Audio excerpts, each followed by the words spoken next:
Bonjour, salut à tous, bienvenue dans cette présentation d'objectifs photo. Donc aujourd'hui, un objectif que j'apprécie vraiment beaucoup, c'est le AFS Micro Nikkor 40 mm f2 sur 2,8 G. Donc voilà, c'est un objectif fait pour la macro, donc il s'installe dans la gamme des 4 objectifs macro de chez Nikon, donc le 40 mm en format DX, le 85 mm en ouverture 3.5 maximum stabilisé DX, donc de chez Nikon, et pour les pleins formats, les équivalents sont faits de focale, donc à savoir le 60 mm FX en 2.8 et le 105 mm en 2.8 stabilisé pour la macro de longue distance. Donc cet objectif, il vient donc dans une boîte Nikon que je n'ai plus. Il vient avec les deux bouchons d'objectif, donc le bouchon baïonnette ici et normalement le bouchon d'ici. Moi j'ai perdu le mien, donc voilà. Il vient également avec le pare-soleil HB61. Alors, je vais faire la mise au point, si je peux bien. Alors, il ne veut pas faire la mise au point, là, c'est pas celui.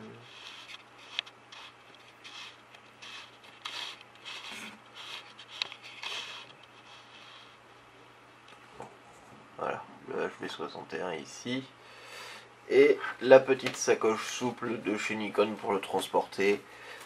Vous connaissez déjà mon avis là-dessus si vous suivez mes vidéos. C'est une chose que je n'utiliserai pas. Au niveau déjà de l'assemblage, au niveau de la baïonnette, le clic est vraiment franc et ça ne bougera pas, hein. Ça c'est un bon point de chez Nikon, c'est que vraiment au niveau du pare-soleil sur cet objectif là, le clic est vraiment franc et on sent vraiment que ça ne bougera pas, qu'il n'y aura aucun problème là-dessus et qu'on risque pas de perdre la baïonnette au moins de petits chocs. Ensuite, vous avez donc sur l'objectif, on a donc trois éléments principaux, donc à savoir une petite fenêtre ici, donc avec en fait une échelle de focale et une échelle du rapport de reproduction, où on voit en fait les différentes distances focales et les différents rapports de reproduction que permettent cet objectif. Donc avec un rapport de reproduction de 1 pour 1 au maximum, ce qui est franchement pas mal. Et ensuite on a les deux curseurs ici, donc le curseur de mise au point, donc savoir si on veut la mise au point manuelle ou automatique avec priorité manuelle.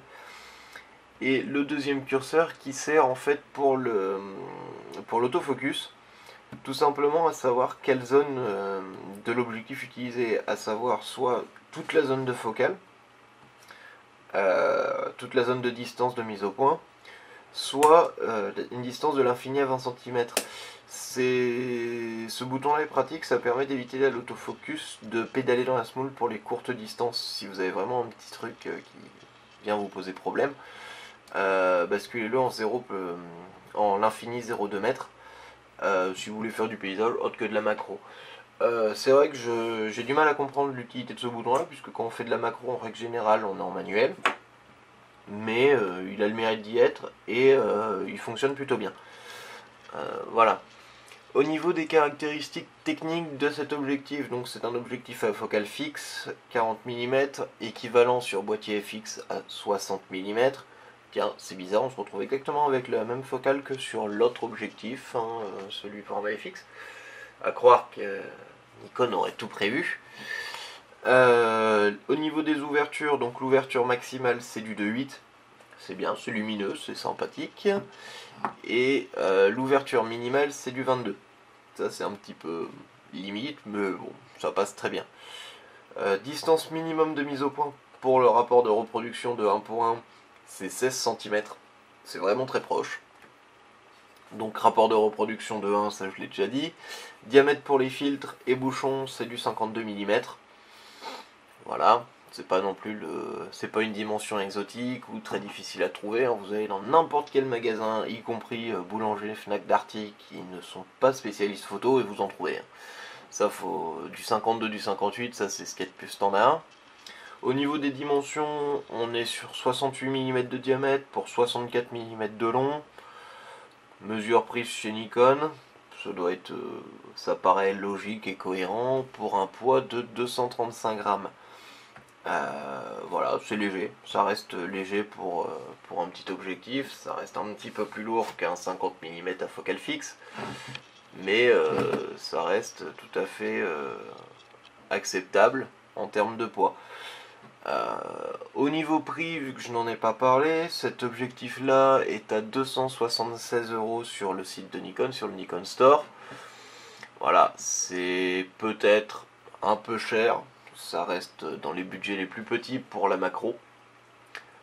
Puisqu'il faut savoir que celui-là, donc cet objectif là, le 40 mm est à 276 €, le 85 mm DX est à 544 €, le 60 mm FX est à 594 €, et pour finir, le 105 mm FX est à 921 €.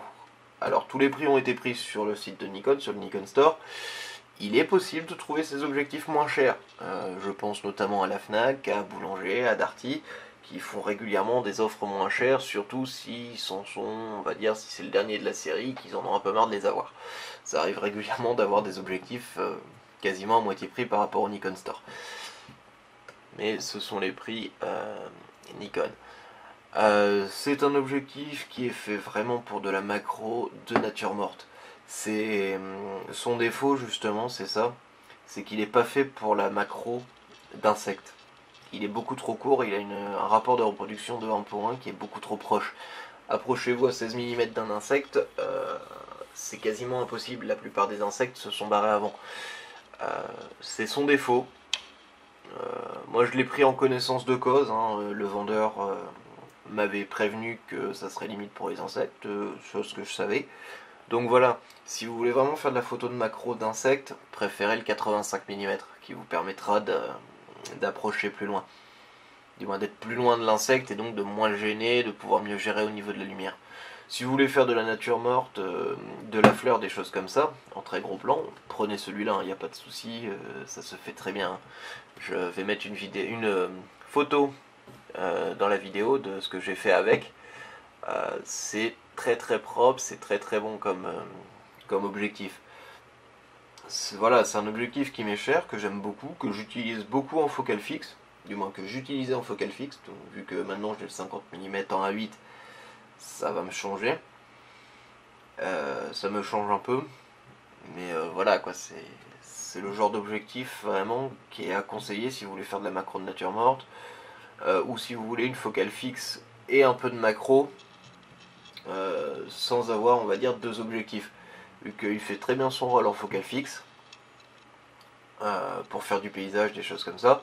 Il fait très bien son rôle, il fait très bien son rôle en macro de nature morte, et donc il n'y a aucun souci là-dessus. Voilà, donc je vous dis du moins merci d'avoir visionné cette vidéo, bonne photo, amusez-vous bien, et n'hésitez pas à me suivre, il n'y a pas de souci.